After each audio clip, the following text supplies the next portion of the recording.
Morning everybody, just on my way out on the bike for a bit of a ride out this morning. Yeah, I just thought I'd sort of check in with you all and give you a bit of an update on this beautiful thing, the Carbon Fox Rally Tower. So as you'd have seen several months ago now, I installed the Carbon Fox Tower. Installed this kit a couple of months ago. I decided before I bought the bike, before I actually had the bike, I knew that a rally tower was something that I was going to want to add. Several reasons. I test rode the bike, coming from a Norden with nice bit of wind protection and stuff, and wanting to travel and do some distance. I knew I would need some wind protection, so that was probably the main reason, really, was for wind protection. Obviously this is quite an expensive bit of wind protection if that's all it's going to be used for, so that's not all I want to use it for. From day dot, when I started looking into sort of transferring from what I'd been doing, which was road riding and circuit racing, when I looked at changing, the first thing I did was looking into where can I race my bike somewhere, because I'm so competitive and I just have to have that competitive sort of release at time. Didn't want anything too serious, but I come across a couple of things. They were the Sweet Lamp Adventure Rally, that definitely appeals to me. And then the other thing that I really want to do, some of the Rally Moto events in the UK, where they basically have paper or digital roadbook event, sort of set similar to Dakar. Obviously it's not Dakar, it's in the UK, we're limited with space and terrain, but it's the principle of following that roadbook which really interests me. A rally tower is the perfect idea or the perfect thing, obviously, as they use in Dakar and World Rally, is to mount your roadbook and such like. That was sort of the second reason, another big reason why I wanted to go to a rally tower. And also I just love how it makes the bike look. I'm a sucker for nice parts, as you probably see if you follow me on Instagram, or see any other parts that I install. I do like good high quality parts, so that's something the rally tower is. It is super high quality. I was very happy when unpacking it. It's nothing exciting, by the way, sorry I'm riding on the road and talking to you, but I simply can't talk whilst riding off-road.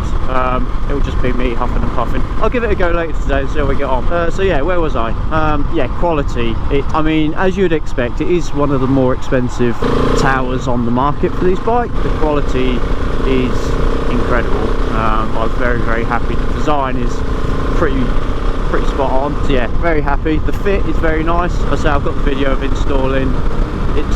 It's not the easiest thing in the world to install. The biggest thing is just connecting up all the wiring loom inside. It's quite difficult, but there's no way that you can really make that much easier. You've just got to get your hand in there and figure out which connectors meet where best and stuff.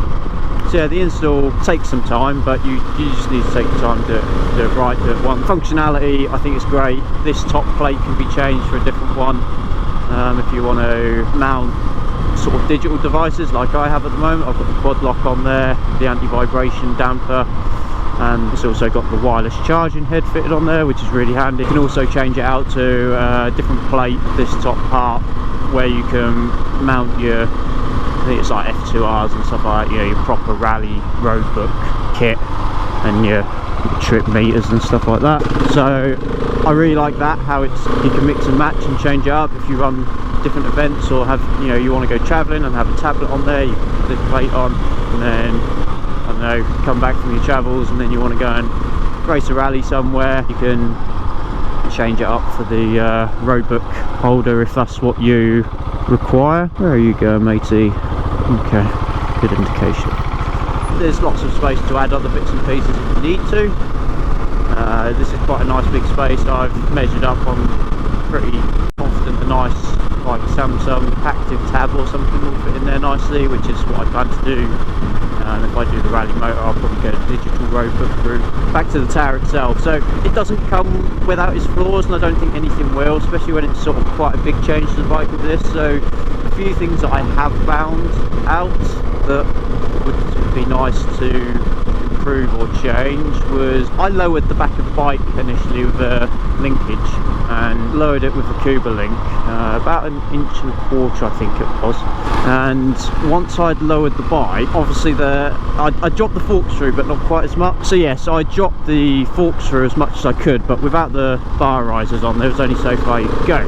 Didn't really think too much of it, and I come home from riding one night. It was quite dark, well, pretty much pitch black, and everybody coming the opposite direction to me was flashing full beams, and I was like, I could tell as soon as I started riding and the sun had gone down, it got dark, I was like, oh, that headlight beam's pretty high, and these are very, very bright light, they're very good. But yeah, it was pointing to the moon, which was not ideal when I had cars just blasting me at full beam all the way home. I got home and I thought, oh, there must be some adjustment, and there's no adjustment for the headlights, which is a bit of an oversight, I think, on Carbon Fox's part. So you can take the headlight units, like the actual light units, out of the headlight itself, which is what I did. It's a very fiddly job. And then what I did was remounted them back in with a washer. There's sort of 4 bolts in a square configuration, hold it in, and I put a washer behind the top 2 bolts in each light to try and just dip them forwards a little bit. Worked, but not enough. Like, it definitely was nowhere near enough for what I needed, so that was a little bit annoying. There's no other way to lower them headlights to dip them down. Then I have got the Finash bar risers on there, 15mm rise, which allowed me to fit the Scott steering damper, and that's allowed me to drop the forks through the same amount as what I've lowered the rear, so the geometry of the bike is now better, which is good. But it's also brought that headlight to the right angle again, which is good. It's just something to bear in mind. If you, I mean, obviously you're not just going to lower the back of a bike a lot without doing the front, so that's not massively realistic. But the scenario of putting a lot of luggage on the back of your bike and travelling, it's nice to have that ability to be able to adjust that headlight, and you don't have that. Not without taking things apart and adding washers and stuff like that. So that's the biggest design flaw on this. Now I've got the bike set the height I want it, because these are very tall bikes and I'm not a very tall person. So now the bike is set at the height I will ride at. It's okay, it's absolutely fine. The headlight being perfect, so it's not a worry anymore. But it's just one of them oversights that I think you guys need to be aware of if you're looking at buying this. I don't know what other manufacturers have in place for adjustability and whatnot, so I can't comment on that. The other big sort of downfall, it's not huge, again, depends what sort of riding you're doing, but when you're riding at slower technical speeds, the steering or turning circle, you lose a fair chunk of your turning circle. I don't know how much, I couldn't tell you, but it is noticeable. I had to fit longer steering stop bolt because the standard ones weren't long enough, so I've fitted them as a safety basically to stop the handlebars smashing the tower when I crash, which I suppose you don't have to do if you're happy for the tower to take a knock when you drop the bike and the bars go to full lock. I'm not sure how well it'll hold up to it. For me, I don't want to find out, so I have fitted the steering locks so the hand guards stop pretty close. I've only left a few mil gap, but yeah, it's sort of, I have noticed like trying to turn around in tight lanes and stuff at slow speed is a bit of a pain. If you can still hear me, I've just had to crack my visor open. Waffling away and I'm steaming up. It's pretty cold this morning. It's sort of 8:30. Probably about 6 or 7 degrees out. You can see the mist. Beautiful morning. Really nice day to go and ride. No rain forecast. The lanes will be wet, which is nice. I enjoy it when it's wet. Yeah, misting up a little bit. So sorry, losing track again. I just chat shit sometimes. I'm pretty good at chatting shit. The steering locks, I've had to put longer bolts in. It's to my preference. I prefer save the tower. I don't really want to be smashing it up every time I drop it. This was a little bit annoying. The newer bikes come with a square USB port, and this plate is cut with a circle.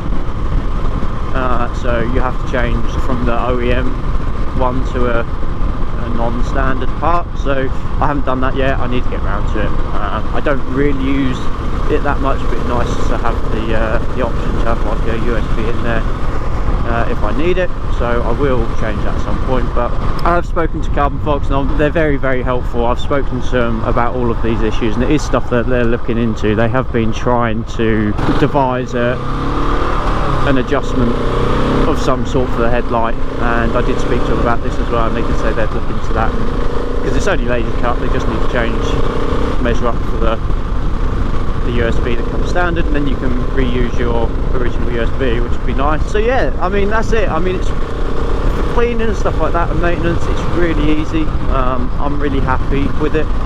Taking the screen off takes 2 seconds. These, you know, Zeus fasteners are really nice, really good quality. Everything's quick and easy to take apart. Obviously the wiring inside is not the most easy to work on, but there is lots of access holes and stuff. I mean, riding wise, it's absolutely solid. I haven't had any issues with it. I have fallen off and it has took a knock from the bars when I haven't had the steering locks wound sort of to the correct length. Yeah, it's taken a couple of knocks, and it has sort of knocked it round on the mount, and it's been absolutely fine. Overall, I'm very happy with it. It works very well, and it's very, very good quality, as you would want from the price tag. So yeah, I can't complain too much. Like, you know, I've gone through the complaints I do have, and hopefully you guys understand them, and you know, maybe that'll help you make your decision when you come to buying a rally tower. And coming up today, I will click over 2,000 miles on the bike, so I'm going to do a little sort of 2,000 mile review, all the changes I've made, how I'm getting on, so look out for that. And try and get that shot in the next couple of weeks, and get that up on the YouTube. If you guys have any questions or want to see anything in particular, just drop me a comment or drop me a message, and yeah, I'll try and answer your questions best I can. Yeah, hopefully I'll see you in another video soon.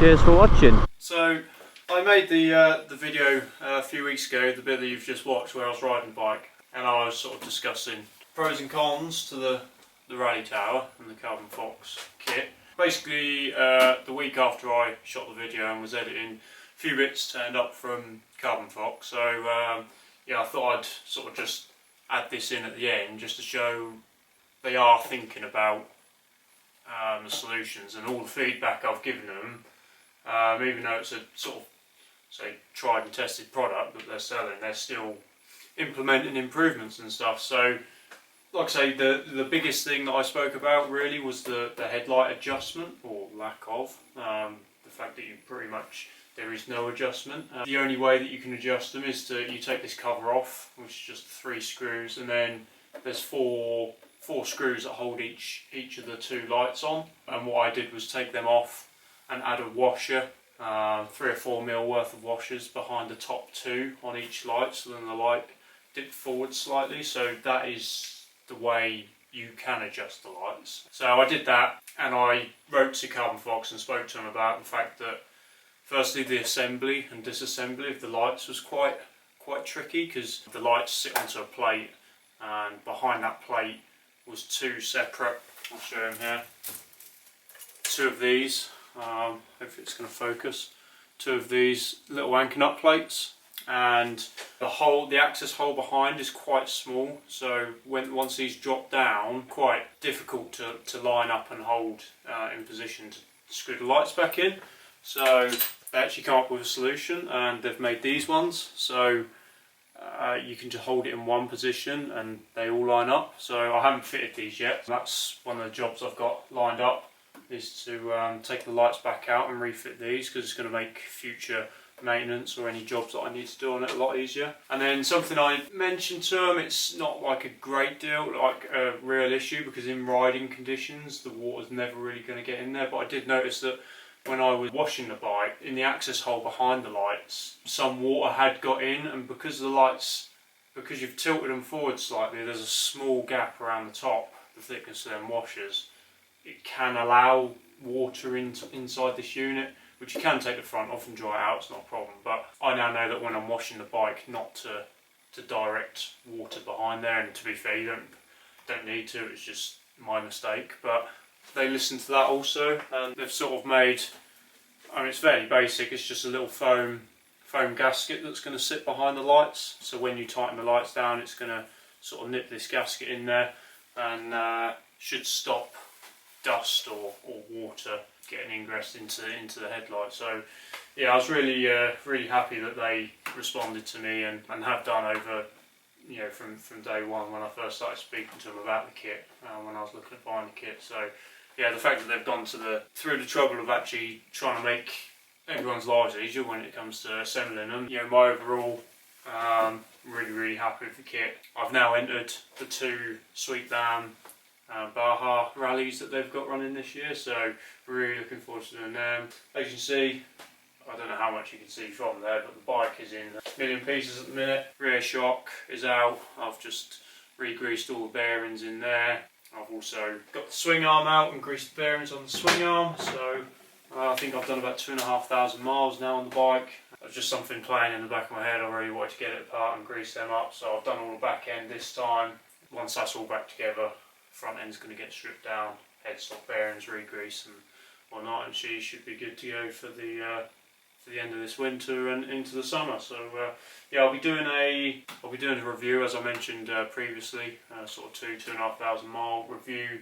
What I think of the bike, definitely staying at the moment, so that sort of speaks wonders. So yeah, hopefully I'll get another video shot in the near future on various upgrades and what I've changed, what I like, what I don't like, and yeah, hopefully see you guys in another video soon. Cheers.